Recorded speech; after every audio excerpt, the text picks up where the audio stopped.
There's so many features and options that these old trucks and cars came with that were just inferior design. Some of them are just plain annoying, and others have been blamed for serious damage and bodily injury. In this video, I'm going to give you the ones that top my list, and in most cases, I'll give you some solutions or upgrades that can correct them.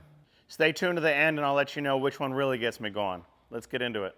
One of the things that just wasn't up to snuff on these old cars and trucks was the door latches. These C10 trucks, K10 Blazers, Jimmys, etc., always had these really basic, not sexy, not quality, not well-holding latches. So you got a lame catch here and a pretty weak latch here. They work, they're usually kind of flimsy, but they can be upgraded. Let's go take a look at that. So on this big Jimmy, you can see here that we upgraded to an Altman or a bear claw type latch. That actually gives us a lot stronger plate, so if the truck had any impact, the door will stay closed. It latches a lot more firmly than it used to with the stock latch. It's just a way better latch and catch design. You can also see on this Ford truck, a lot of these early trucks just had really poor latches. So this one's been upgraded to a build striker design. I used to have an old 54 GMC truck, and the door would fly open almost every time you went around a corner, and to get out you always had to yank the handle and hit your shoulder with it. So these make them open and close so much smoother. Definitely a good upgrade and a good design improvement. Another thing that kills me is why were we so cheap in producing classic cars that we couldn't put a mirror on the passenger side? Almost every single car I work on, we're gonna add a passenger mirror to it because one, it gives you symmetry. Two, you wanna be able to see out the passenger side.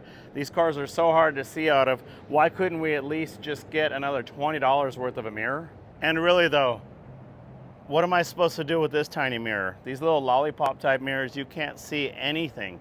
Definitely we had improvements with newer cars. You can actually see. And another thing I've got to rant about, I understand why you would have a springy antenna, but did we really need them?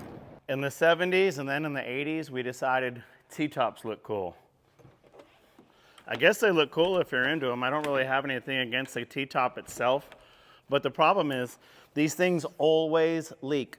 I get customers that come in here and want us to reseal the T-tops.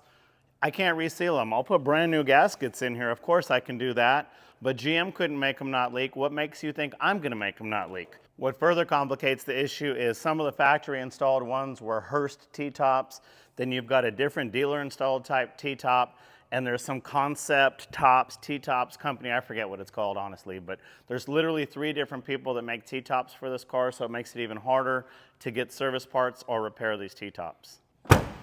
Another thing you saw in the 70s was louvered back windows. I know it's a rare factory option. It's actually kind of cool, but you can't see anything. Are they more hassle than they're worth? Another factory option that I think is problematic for sure is a vinyl top. You might think it looks cool, you might not. I know I had one in the 90s. It was kind of like a poor man's convertible to me. I thought it was kind of cool. It broke up the styling of the car. But the problem I've got with them is that they trap moisture. So a lot of times what you're gonna see, like on this car, is you're gonna see a really clean car that's got rust bubbles. What happens is water comes in here, it gets trapped underneath the belt line trim, or it comes in underneath the window, or moisture gets trapped underneath the top. I've had so many different cars come through my shop and through my personal collection that have had rust holes and zits everywhere. You had to rip the whole top off and completely redo everything because it trapped in a bunch of moisture. If you have a vinyl top, make sure that you're keeping an eye out for rust. Make sure all your seals are tight, your seams are tight, water's not getting inside because it will rust. Speaking of personal preferences, do you like a convertible or a hard top or maybe even a removable hard top? It's pretty cool, right? But how practical is it? This was a really neat idea to be able to have the top come off, but look at how huge that thing is. It takes like 3 people to get the top off. You have to have some apparatus in your garage, or you've pulled it on and off a bunch of times and it starts to get beat up. When you remove them on and off the car a bunch, they start to get beat up. Where are you gonna store the thing? It's really cool. Does it make sense? Also, I'm a convertible guy, as I think you guys know. I've got a 68 Camaro convertible and a 69 Camaro convertible, of which I may part with one soon. We'll see. I just have too many toys and too many irons in the fire.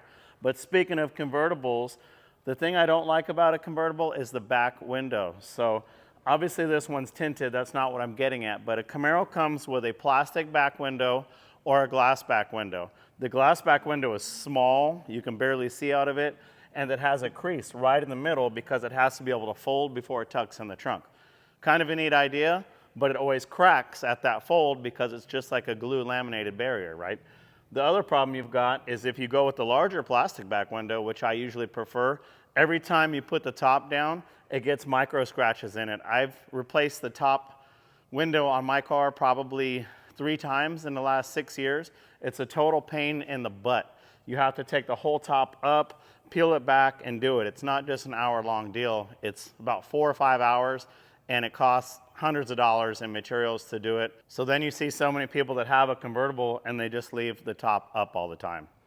Another reason people leave the top up a lot is when you have a vinyl top, your traditional convertible is made out of vinyl, it wrinkles right here every time you put it down. This is a perfect example of what I'm talking about. Nice white convertible top. It's totally wrinkled because we just put it up 2 days ago. It hasn't sat out in the sun, so it looks 100 years old and wrinkled. And check out this plastic back window. It's already ruined on this almost new top from having been down and chafing. So unless you're willing to have the upkeep of possibly replacing a back window periodically, never putting your top down, convertible tops are a pain in the butt. Regarding the canvas top, I get asked this all the time. Is it waterproof? It's a convertible top. It's designed to be waterproof, so although it's canvas, yes, it is waterproof. Whatever your preference, whatever style you like, what year, make, and model you like, it all starts with buying the right car. Check out the link below and get our downloadable buyer's guide that'll help you make sure you get the right car and don't fall into any of the pitfalls of buying a bad car and getting yourself caught in a trap. Another design feature that was improved on some cars and really bad on others was these really tiny rear windows and their little tiny cranks and almost no visibility. On a Camaro, it's so hard to get these windows to roll down because they like jerk back and forth, like you have to pry the window to get it to go upright. A lot of the cars, the window went straight up and down or went like this, kind of like a guillotine. These windows definitely could have used a redesign. I know some of you guys are fans of drum brakes, and done right, they can work perfectly well. But we have better technology nowadays. Cars started coming with disc brakes in the 60s and 70s, and so almost every car I work on winds up with a nice set of disc brakes. It's just the most sensible upgrade if you want to have good stopping power and safety. Drums can stop well, they have good holding power, but a disc brake setup is a great improvement. And I know I was ranting earlier about people being too cheap from the dealership to give us a side view mirror. What is the deal on these Mustangs with a 4-lug wheel? If it came with a 6-cylinder, it came with a 4-lug suspension. That's part of the reason I'm doing a disc brake kit on this car is we're going to 5 lugs. I want to make sure my wheel is held on tight. Why couldn't we just do that from the factory? Now all these Mustangs, to upgrade them to a V8, you have to change the whole front suspension, the axles and or the rear end. It's just ridiculous. Since we're talking simple, sensible upgrades like disc brakes, it's always nice to add power brakes.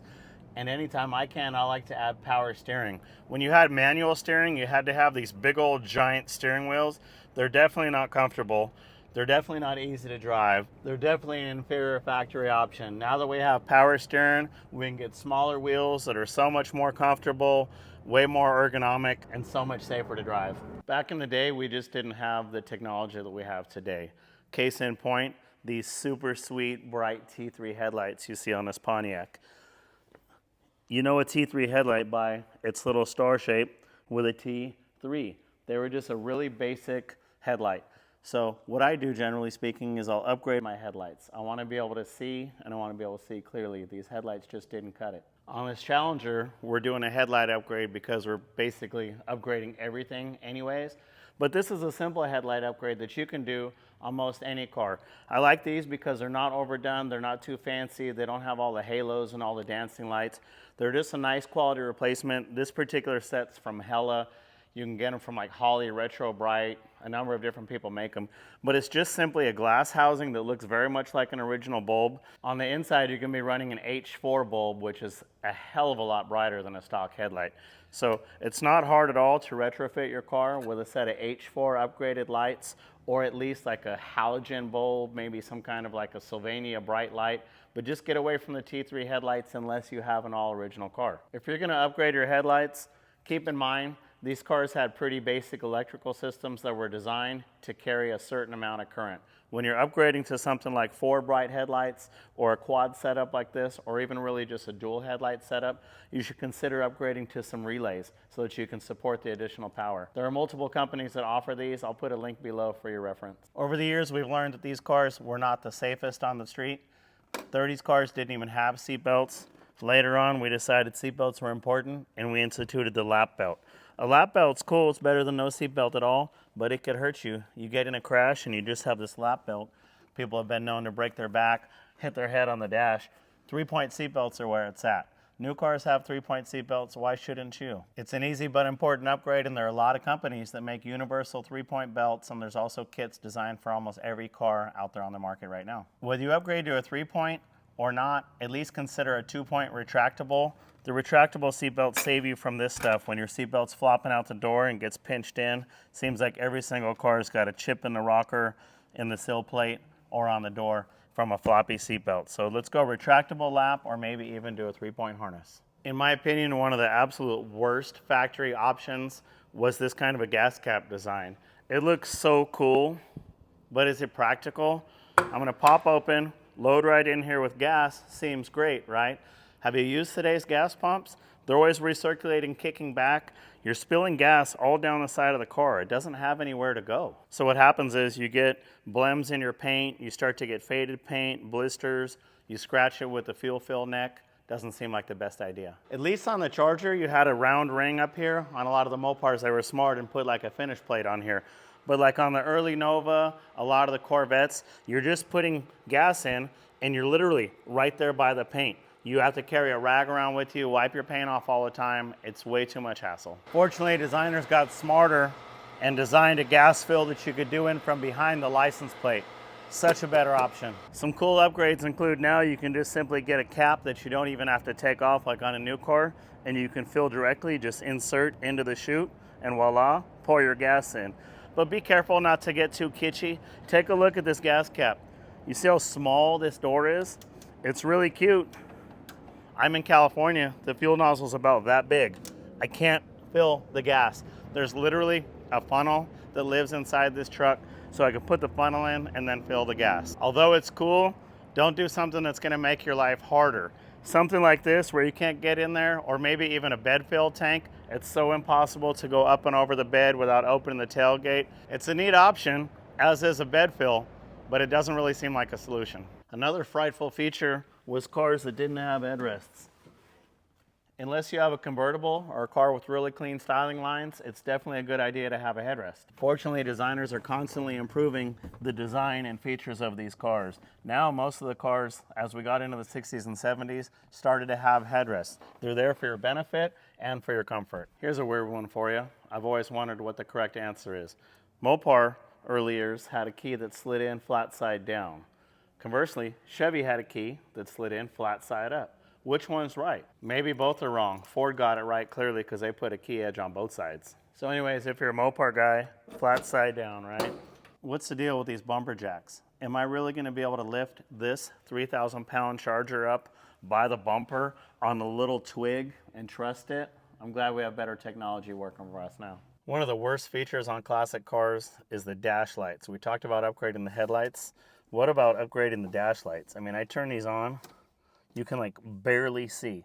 At night, it's hard to see your instrumentation. So it's an easy upgrade just to put some LED bulbs in here, or even check out some of the new aftermarket gauges from like Dakota Digital. Then you can actually see what your engine's doing, how fast you're going, and have a better feel for the car. It's amazing how nice it is to be able to see your instruments. So when you do something like these RTX gauges from Dakota Digital, or simply do some LED bulbs, you can actually see what's going on. One of the most frustrating factory options was the hidden retractable headlight system, as you saw on Chargers, Challengers, Camaros, and the like. They're a really cool feature. They look so awesome when they work right. The problem is a lot of times you get stuck with one eye open, one eye closed. When you go to open them or close them, they don't go at the same speed. You saw this on the Camaro, you saw this on the Charger, the Cougar, the Thunderbird, Corvettes. All of these cars tried, and they had a really cool system, but they gave people fits time and time again. The 67 Camaro started out with an electric setup that had relays and all these limit stoppers. It kind of worked. Then they graduated and moved ahead to a vacuum system that worked a bit better, but still wasn't perfect. After 69, they stopped doing it anymore. They definitely make a better kit now. There's always a newer, better widget. If you've got hidden headlights, any kind of rally sport or other hidden headlight setup, think about upgrading to an electric motor setup. So this brings me to the absolute worst factory feature, in my opinion, has got to be the early Mopars with their left-handed threaded lug nuts. Do I really need one wheel that has left-handed lug nuts and everything else has right-handed thread? They did it because they thought the inertia of driving and braking was actually going to continue to tighten the lug nut. We found out that that wasn't a necessity. If you've ever tried to remove a wheel without knowing it was a left-handed lug nut, what a freaking pain in the butt. It's ridiculous. I don't know why they thought that was a good idea.